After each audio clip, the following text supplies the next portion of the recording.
Imagine trying to power like the entire nation of Japan. I mean, every bullet train, every neon sign in Tokyo, every massive automotive factory, and, every single residential air conditioner across all those islands. Yeah, that's a massive amount of power. Right. Now, imagine having to build that exact amount of energy infrastructure entirely from scratch in just the next 4 years. And here's the kicker, doing it exclusively just to plug in computer servers. I mean, it sounds like complete science fiction. Or, a hyperbole you'd throw out just to win a debate or something. But it's actually not. Welcome to the collision of artificial intelligence and the global energy grid. Welcome to our deep dive for today, Tuesday, June 23, 2026. We're really glad you are joining us today. Definitely. And the stack of sources we are looking at today for you is, honestly, it's one of the most fascinating and completely contradictory sets of documents we've ever unpacked. Oh, absolutely. It really is a masterclass in cognitive dissonance. We have two sources analyzing the exact same country, operating on the exact same timeline, and somehow arriving at completely distinct realities about where the economy and the infrastructure are heading. Okay, let's unpack this. First up, we have the comprehensive 2026 State of the Nation report from CEDA. That's the Committee for Economic Development of Australia. All right, the Progress 2050 report. Yeah, exactly. It's this highly respected, deeply researched economic pulse check. It's basically looking at the foundational health of the country. They're tracking everything from productivity and business dynamism to human skills and even the social compact. And then sitting right next to it, we have a blistering, incredibly provocative op-ed. It's titled The $1.6 Trillion Shakedown. Such a subtle title. Right. The subtitle is How Australia's Net Zero Fantasy Just Got More Expensive While AI Devours the Grid. This was authored by Paul Brook. He's the CEO of PanEuro Group. And it is a fiery critique of how global tech trends, specifically, the explosive energy demands of AI, are just crashing headfirst into local climate policies. Now, before we really get into the weeds here, we need to set some ground rules for you. These sources, especially Paul Brook's op-ed, they pull absolutely zero punches. None at all. It's highly charged stuff. It tackles the absolute third rail of modern politics, climate change, fossil fuels, energy policy. But our goal today isn't to pick a winner or take a side or, tell you who is morally right here. Exactly. We are absolutely not taking sides or endorsing these viewpoints today. Our job is simply to act as your impartial guides, unpacking the arguments and data contained in your sources so you can make up your own mind. We're just mapping out the arguments, the math, and the physics they're using so you can see the whole board. Right, because the tension between these two documents, it isn't just academic. This collision is going to dictate your cost of living, your job security, and, well, the fundamental structure of the economy over the next decade. So to understand this massive collision between AI and the energy grid, we really have to start with the foundation. Because, you can't weather a Category 5 technological hurricane if the house you're living in is already structurally compromised. That's a great way to put it. And that brings us to the CEDA report's macroeconomic diagnosis. It's kind of like having the world's best ingredients in a state-of-the-art kitchen, but management has installed like 39% more padlocks on the fridge and the oven is broken. Yeah, CEDA begins by outlining what should be this completely unassailable position.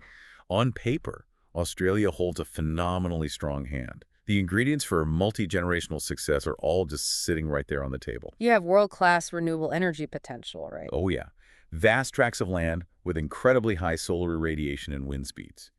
And you have an incredible wealth of critical minerals. Lithium, copper, rare earths, the literal building blocks of the 21st century economy. Exactly. Plus, a highly respected global research base. Mm-hmm. And strategically, you are located right on the doorstep of the fastest growing economies in Asia. But having the best ingredients in the world doesn't matter if the kitchen is broken. And CEDA's central thesis here is that the nation is, to use their specific word, drifting. Drifting. Yeah, that's a heavy word for an economic report. It is. Despite all these natural advantages, the underlying mechanics of the economy are just stalling out.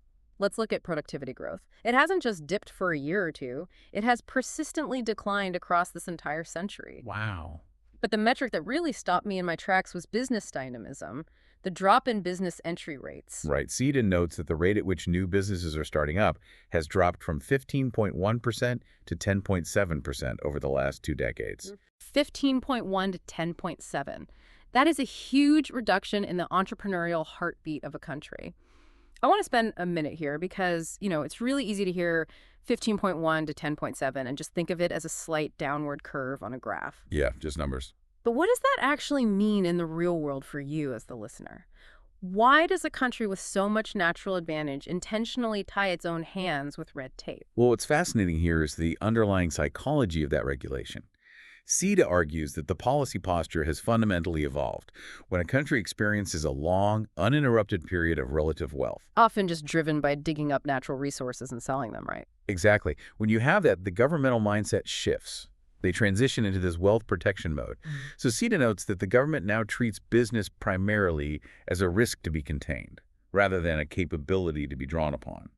True resilience requires dynamism, not protectionism. Let me see if I can put a mechanical analogy to this. Because that 39% increase in regulation they cite sounds so abstract, imagine you want to start a mid-sized logistics company, right? Okay, a trucking company. Yeah. 20 years ago, you needed a business license, some standard insurance, and basic safety compliance. Today, that 39% increase means you need a dedicated compliance officer just to parse the environmental impact statements.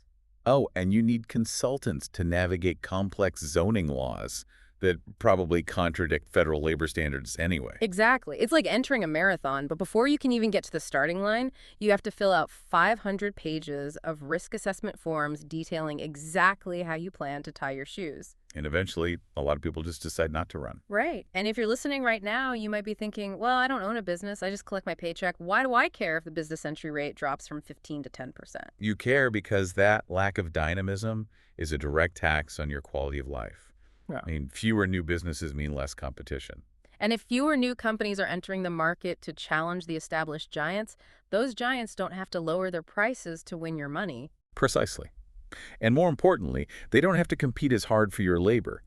If there are only 5 companies in your town that need your specific skill set instead of 10, those 5 companies don't have to offer you a 10% raise to keep you from jumping ship. So this drop in dynamism directly suppresses your wage growth while simultaneously keeping the cost of your groceries, your internet, and your banking artificially high. Which naturally leads us to look at the existing businesses. If it's too hard for new businesses to start, are the incumbent ones at least driving the economy forward through innovation? Are they preparing for the tech shifts coming? You would hope so. But the sources show a worrying trend in human capital that directly threatens Australia's ability to compete in the AI age. CEDA identifies a massive innovation and skills deficit. Let's talk about those R&D numbers. Business investment in research and development peaked way back in 2008 and 2009 at 1.4% of GDP.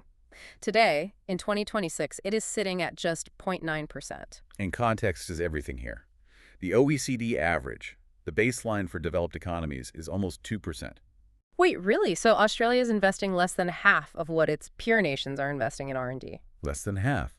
And the results of that underinvestment are crystal clear in the data. On the Global Innovation Index, Australia peaked at 17th place in 2015. Over the last decade, it has just slid down to 22nd. I have to jump in here. How does a country with world-class universities and massive wealth just, stop investing in R&D? Is capital just too expensive right now, or is it something structural? It connects back to that complacency we just discussed and to something we'll touch on later, the housing market. Ah, right. Housing. Yeah. If you were an investor with $10 million, you could put that money into a highly risky, highly regulated software startup that might fail. Sure. Or you could dump it into residential real estate where the tax structure heavily favors you and returns are virtually guaranteed by a massive housing shortage. Capital always slows the path of least resistance. So it's bricks and mortar instead of code and silicon. Exactly. But it's not just the financial capital. It's the human capital, too. CEDA points out an alarming mismatch in the labor force. Over 80% of occupations now require intermediate digital proficiency. 80%. But wait, at the exact same time, didn't the report say national literacy and numeracy scores have been in a persistent decline for 2 decades? Yes, that is a terrifying divergence. The economy is demanding higher, more complex cognitive skills, and the foundational baseline of reading and math is actively eroding. And you see the downstream effects immediately. The National Occupation Shortage List showed shortages in nearly 30% of assessed occupations in 2025. Almost a third of the specialized roles required to run the country do not have enough qualified people to fill them. And it somehow gets worse. While we have these massive shortages, CEDA notes that workplace training is at a record low.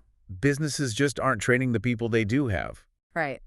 And meanwhile, youth unemployment is steadily ticking up because the cost of living is so high. And even when we try to import the talent, skilled migrants are frequently working way below their actual skill levels due to licensing frictions. Oh, the licensing frictions are brutal. We bring in an engineer from overseas, and because the occupational licensing is so incredibly slow and fragmented across different states, they end up driving a rideshare car for 2 years while they wait for their paperwork to clear. That's a system riddled with friction at every single level, and there is a massive irony staring us in the face here. I mean, everyone is talking about an AI future. AI is going to revolutionize productivity. Oh yeah, the silver bullet. But CEDA points out that right now, around 80% of Australian businesses report zero productivity impact from AI. Zero. Are we focusing too much on importing the tech and not enough on training the humans who actually need to use it? I think so. It highlights a fundamental misunderstanding of how technology adoption actually works. You cannot simply drop an incredibly advanced technology like AI into an economy that is suffering from declining literacy, record low workplace training, and falling R&D. We're acting like we can just import these shiny magic boxes, plug them in, and become a superpower, but we are completely failing to train the human beings who need to know how to prompt and manage those systems. CEDA emphasizes that AI ambitions are entirely reliant on human skills. That's why the report highlights some recent policy pivots, like the new Key Apprentice program. Right, where they are offering $10,000 in staged payments specifically for housing construction apprentices. The structure of that program is telling. It's staged payments because the dropout rate in apprenticeships has been so high. They are essentially trying to financially bridge young workers just to stay in the pipeline long enough to get qualified. They also mentioned the new core skills occupation list. Which is an attempt to finally align employer-sponsored migration with genuine labor shortages, right? Exactly. Instead of just relying on generic degree requirements. Okay, let's pause and look at the diagnostic x-ray we've put together so far from the CEDA report. We have an economy sitting on a gold mine of natural resources, but it is bogged down by a 39% increase in regulatory red tape. Business dynamism is fading. We are spending half the OECD average on R&D. We have critical labor shortages in a third of all occupations, training is at rock bottom, and the vast majority of businesses haven't figured out how to use AI. That is the sobering macroeconomic reality on the ground. It is an economy operating with the handbrake firmly pulled up. Which makes the second half of our deep dive so incredibly urgent, because we've established that Australia wants to compete in AI but lacks the R&D and skills. Now we shift to Paul Brook's article to look at the literal physical fuel required for the digital economy, electricity. This is where the abstract economic data crashes violently into the physical reality of steel, concrete, and copper. Yeah. Here's where it gets really interesting. Brook's article uses the updated Net Zero Australia study from September 2025 as the foundation for his critique. And the numbers Brook highlights from this government-backed study are genuinely staggering. Let's walk through them. Brook points out that achieving net zero by 2050 is now projected to require $1.6 trillion in capital investment. Just to put that $1.6 trillion in perspective, that is roughly equivalent to the entire annual gross domestic product of the country. And what does that money actually buy? Brook notes that it requires building 300 gigawatts of renewable capacity. Which is 40 times the current capacity. Wait, 40 times? We have to essentially build 40 new versions of our current renewable energy infrastructure in just a quarter of a century. It's an unprecedented mobilization of resources. But Brook's entire argument hinges on the fact that while government planners are trying to slowly build this green grid over the next 25 years, the AI revolution has violently kicked the door in and changed all the math overnight. AI energy demand is currently growing at 4 times the rate of new power generation being added to grids globally. 4 times the rate. We are building power plants, but the computers are eating the power 4 times faster than we can pour the concrete. And it's only accelerating, right? Oh, absolutely. Global data center consumption is growing at 30% annually. 30% compounding year-over-year growth. Where does that mathematically lead us? It leads to the statistic you mentioned at the very beginning of this deep dive. By 2030, global data center energy demand is projected to hit 945 terawatt-hours. We need to unpack that, 945 terawatt-hours. Because most of us pay our electricity bills in kilowatt-hours. A megawatt powers roughly 1,000 homes. A gigawatt is a massive nuclear reactor. A terawatt is 1,000 gigawatts. Yeah. 945 terawatt-hours is, it's a number so large it breaks the human brain. Brook puts it in stark geographic terms. Hmm. 945 terawatt-hours is more electricity than the entire nation of Japan uses in a year. Wow. Is the digital economy about to just like eat the physical economy? It looks like it. The U.S. alone is seeing a terrifying spike. In 2023, U.S. data centers consumed 176 terawatt-hours.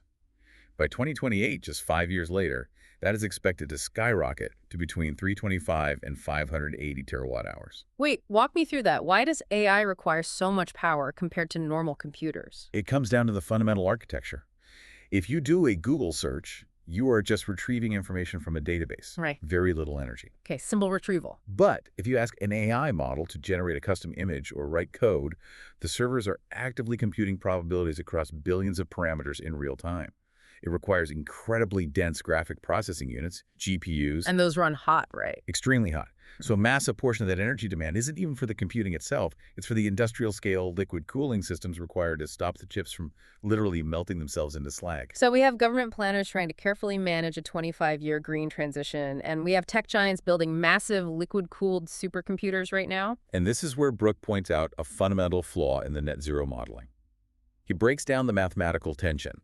He notes that Australia has placed an artificial 10% compound annual growth limit on renewable tech in its models. Wait, a 10% limit? If climate change is an existential crisis, why would they deliberately cap the growth of the solution at 10%?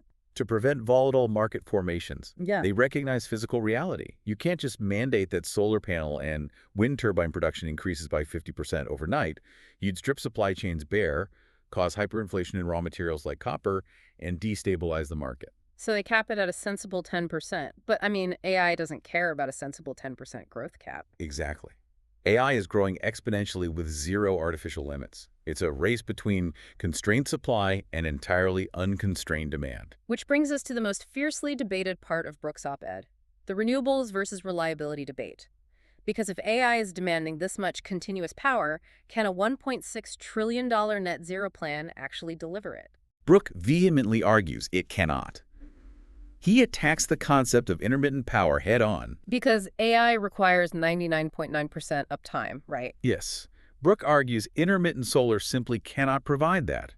You cannot pause the training of a trillion-parameter AI model because a cloud passed over the solar array. It's like trying to run a vital hospital life support system on a wind-up generator. If the wind stops, the system dies. Or, using your logistics analogy, running an Amazon fulfillment center where the delivery trucks only arrive when the wind blows. Yeah, you either need a massive storage facility for the downtime, like a battery, or you need a reliable backup that runs 24/7. So does Brook's verdict that this is economic suicide hold water based on the data? Well, let's look at the battery constraints, Brook notes. The study admits, quote, no growth in pumped hydro beyond Snowy 2.0. No pumped hydro beyond Snowy 2.0, so we can't build any more giant water gravity batteries. Right. And Brook points out that lithium-ion batteries can't handle seasonal AI demands. If you get a 3-week weather pattern in winter with heavy cloud cover and no wind, lithium-ion just can't physically or economically cover a gigawatt-scale data center. So no massive hydro, and lithium-ion fails in winter, which leads to what Brook calls the gas dependency admission. Yes. Achieving net zero requires, according to the study itself, doubling gas-fired power capacity for backup. Wait, just so I'm clear, we are spending $1.6 trillion to get to zero emissions, and the official plan requires building twice as much fossil fuel natural gas capacity as we have today. Yes, to act as backup for when the renewables dip. And even if you accept the need for gas backup, you still have to physically build all of this. Which brings us to the workforce constraints. The labor shortages again. Brook highlights that to build this, the energy sector workforce must grow 7 times larger. It has to go from less than 1% of the total workforce to 3 or 4%. But AI timelines move in months. Workforce development, like training high-voltage engineers, takes decades. Exactly. And the inevitable result of constrained supply and massive labor shortages is inflation. Industrial energy costs are projected to rise by 65% per capita. 65%. Pushing energy costs to 8 or 9% of total GDP. So Brook is calling this economic suicide because industries will just leave. And this raises an important geopolitical point, doesn't it? This raises an important question, yes. Brook highlights China. Companies like DeepSeek are building reliable infrastructure first, completely ignoring emissions. If they need coal, they build coal.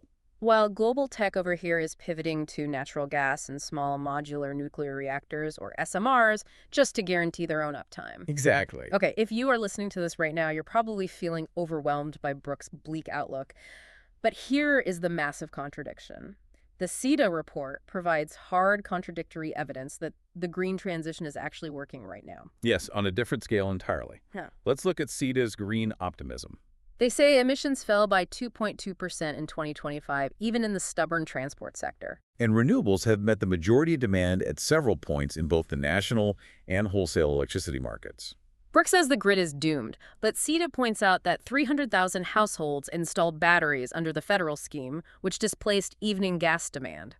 Plus, electricity prices are forecast to fall by up to 10% in some regions. And EV sales doubled as a share of all sales since the Middle East war, saving 15 million liters of fuel. So Brook is saying the grid is doomed and energy costs are skyrocketing, but CEDA says emissions are down, renewables are powering the grid, and prices are falling 10%.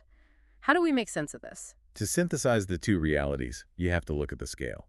CEDA is looking at the consumer and household level. Where rooftop solar and home batteries are genuinely easing the cost of living. Exactly, stabilizing local demand. But Brook is looking at the hyper-industrial level, where massive AI data centers demand continuous, unyielding gigawatts. Both sets of facts are entirely true, but they apply to entirely different layers of the economy. Wow. Okay, but all of this macroeconomics, AI disruption, and energy transition, it all comes crashing down onto the shoulders of the everyday citizen.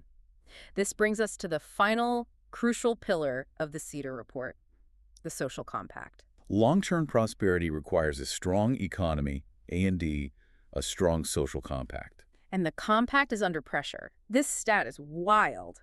Median house values are now 9.9 times median incomes. Nearly 10 times what a person makes in a year, just for a median home. And social exclusion for Indigenous Australians is 5 times higher than the broader population. Plus, the aging population increases care demands just as workforce growth slows. And intergenerational equity is failing. The system heavily taxes earned income, the wages of the young, while treating accumulated wealth lightly. So what does this all mean? If you are a young person entering the workforce, you're facing a housing crisis, a heavy tax burden on your wages, and a job market where AI might displace entry-level roles. If we connect this to the bigger picture, CEDA argues for renewing the social compact. It's not about retreating from universal support, but creating targeted interventions. Like leveraging AI in care services. Yes, to improve productivity and ensure we have a fiscal base to support the aging population without crushing the young. Well, to summarize this incredible journey, on one hand, Australia is grappling with an aging population, a housing crisis, and a productivity slump. On the other, it is standing at the precipice of the AI revolution, deciding whether to spend $1.6 trillion on a net zero grid that critics say can't power the future, or pivot dramatically to keep up in the global tech race. I want to leave you with a final, lingering idea. Given the irreconcilable differences between the intermittent power needs of a green society and the continuous, massive power needs of artificial intelligence, are we heading toward a future where a country doesn't have just one energy grid, but two? Wait, 2 grids? Yeah. A green grid for humans and a fossil fuel or nuclear grid entirely dedicated to machines. A green grid for humans and a dedicated grid for machines. That is a wild thought to end on. Thank you so much for sharing such incredibly dense, challenging sources with us today. We encourage you to keep exploring the material, and we'll see you next time.